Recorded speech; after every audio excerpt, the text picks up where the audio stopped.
Hello friends, welcome to Best Notes Tutorials. Today we will focus on mistakes related to preposition. Sometimes we don't realize that we are speaking in an incorrect manner. So, in order to locate our mistakes and correct them, we need this video. So now, without much ado, let's begin with the class. Friends, first word है listen to. I listen to a lot of podcasts. तो यहाँ पे जब भी हम लोग listen को use करते हैं listen to ऐड करना होगा क्योंकि ये एक prepositional verb है. prepositional verb है मतलब जो verb है उसको preposition के साथ यूज़ करना है, अदरवाइज ये wrong होगा. इसलिए लिसनिंग टू या फिर लिसन टू को साथ में यूज़ करते हैं. तो जब भी हम लोग किसी से पूछेंगे कि वो लोग क्या सुन रहे हैं तो you have to use listen to. What are you listening to? What do you like to listen? तो इस तरीके से आपको यूज़ करना है. नेक्स्ट, यहाँ पे एग्जाम्पल में हम लोग देखते हैं कि इसको कैसे यूज़ करना है. I listen to a lot of podcasts. I listen to a lot of music. I listen to a lot of songs.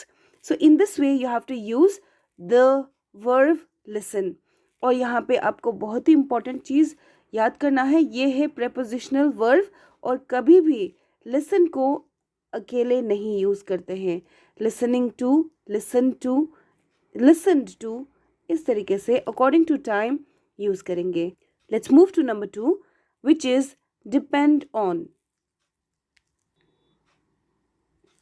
In number 2, which is depend on, we cannot use depend alone. We have to drag on along with it. This is also a prepositional verb. Therefore, we have to use depend on. It depends on the situation. It depends on the situation. Depends on. We have used it together. So this is how it works.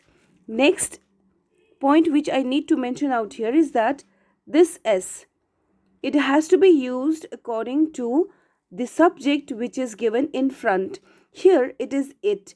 Therefore we have used it depends on the situation. If it is something else, then we use accordingly. Say for example, we depend on our parents. We depend on our parents. In this case, इस case में s use नहीं हुआ है क्योंकि according to subject verb agreement ये allow नहीं करता. s यहाँ पे यूज़ करना अलाउ नहीं करता, इसलिए यहाँ पे इट है, इसकी वजह से हम लोगों ने s यूज़ किया.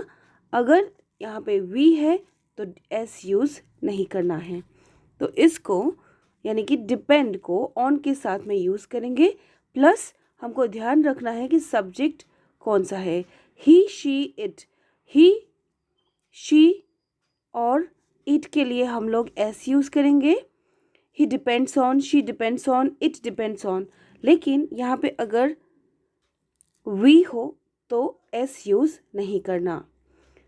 आई hope it's clear. Let's move to the third one. To plus verb. यहाँ पे टू के साथ एक वर्ब को जब हम लोग यूज़ करते हैं उसको कहते हैं इन्फिनिटिव्स ऑफ पर्पस. इन्फिनिटिव्स ऑफ पर्पस मतलब वर्ब जो कि किस पर्पस के लिए यूज़ हो रहा है वो वर्ड उसको इंडिकेट करता है. इसको कैसे यूज़ करेंगे, चलिए एग्जाम्पल को देख के एक्सप्लेन करेंगे. एग्जाम्पल को लेके समझेंगे. I am here to help you. I am here to help you. यहाँ पे पर्पस क्या है, हेल्प करना. और यहाँ पे टू का हम लोगों ने यूज़ किया टू हेल्प, यानी कि टू है इन्फिनिटिव और वर्ब हेल्प. तो यहाँ पे टू हेल्प ये दोनों को साथ में यूज़ करेंगे ताकि ये करेक्ट ग्रामेटिकल वर्ड बन सके. I am here to help you. यहाँ पे हम लोग ये नहीं कहेंगे कि I am here for help you. Okay, अगर फॉर यूज़ करते हैं तो इसका फॉर्म चेंज हो जाएगा। तो when we are using it for infinitive, उसको टू के साथ ही यूज़ करना है। I am here to help you, I am here to help you. इस केस में आपको याद रखना है, जब भी कोई क्वेश्चन वाई के साथ में पूछा गया हो, वाई आर यू हियर, तो आपको बोलना है I am here to study, I am here to watch movie. ठीक है, टू को यूज़ करना है ताकि ये इन्फिनेटिव का फॉर्म बन सके। अगर यहाँ पे फॉर यूज़ करेंगे तो उसको ing के साथ यूज़ करना होगा, जो कि इन्फिनेटिव्स में काउंट नहीं होता। इसी के लिए अगर हम लोगों को सिर्फ हेल्प यूज़ करना है तो टू को यूज़ करना ही होगा। नेक्स्ट वर्ड है मैरिड टू। यहाँ पे हल्का सा स्पेलिंग मिस्टेक हुआ है जिसको मैंने करेक्शन किया। ये है मैरिड टू। यहाँ पे मैरिड विथ हम लोग यूज़ नहीं करेंगे। He is married to Diana, he is married to Diana.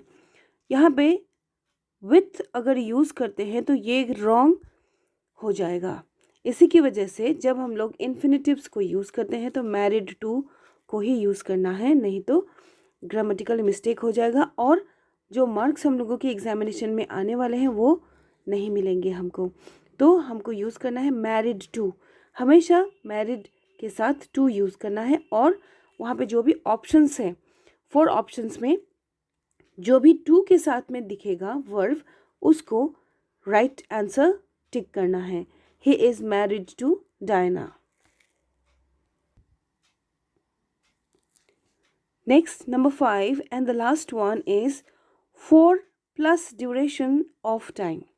For plus durations of time means for extra यानी कि more duration of time। जब हम लोग किसी को बताते हैं कि हम लोगों ने बहुत वेट किया तो हम लोगों को यूज़ करना है we waited for 3 hours, we waited for 3 hours। Specific duration है यहाँ पे, इसी की वजह से फॉर। अदरवाइज सिंस, अगर हम लोग सिंस यूज़ करते हैं तो स्टार्टिंग पीरियड से अभी तक, स्टार्टिंग पीरियड से अभी तक। सिंस जब यूज़ करते हैं तो जहाँ से स्टार्ट हुआ है वो पीरियड से या फिर वो टाइम से अभी तक वो चीज़ कंटिन्यू होना पड़ेगा, और उस पे हम लोग फॉर यूज़ नहीं करेंगे, उसको यूज़ करेंगे सिंस। यहाँ पे इस एग्जाम्पल पे स्पेसिफिक 3 आवर्स दिया गया है, इसीलिए हम लोग यूज़ करेंगे for. We waited for 3 hours, 3 घंटे तक हम लोगों ने वेट किया। और यहाँ पे एक और मैं बात बता दूँ, यहाँ पे हम लोग यूज़ करेंगे फॉर और यहाँ पे यूज़ नहीं करेंगे ड्यूरिंग, क्योंकि ड्यूरिंग तब यूज़ करते हैं जब वो चीज़ हो रहा, ड्यूरिंग पार्टी, जब पार्टी चल रही थी तब हम लोगों ने वेट किया। अगर ये कहना है तो हम लोग ड्यूरिंग यूज़ करेंगे, लेकिन यहाँ पे सिर्फ टाइम की बात हो रही है कि हम लोगों ने 3 घंटे तक वेट किया, इसलिए हम लोगों को यूज़ करना है for. For 3 hours we waited, for a longer period we waited। तो इसी के साथ आज की क्लास हम लोग एंड करते हैं। अगले वीडियो के साथ कल मिलेंगे। Till then take care and keep learning. Thank you. Hello friends, there is an announcement related to different courses which we run throughout the year for different examinations. These are the courses and at very minimum rate we are going to provide this to you all. Please contact us in the number which is given. Friends, you may also share email to us to the address which is given. We will meet in our next video. Till then, please subscribe to our channel and do share your feedback.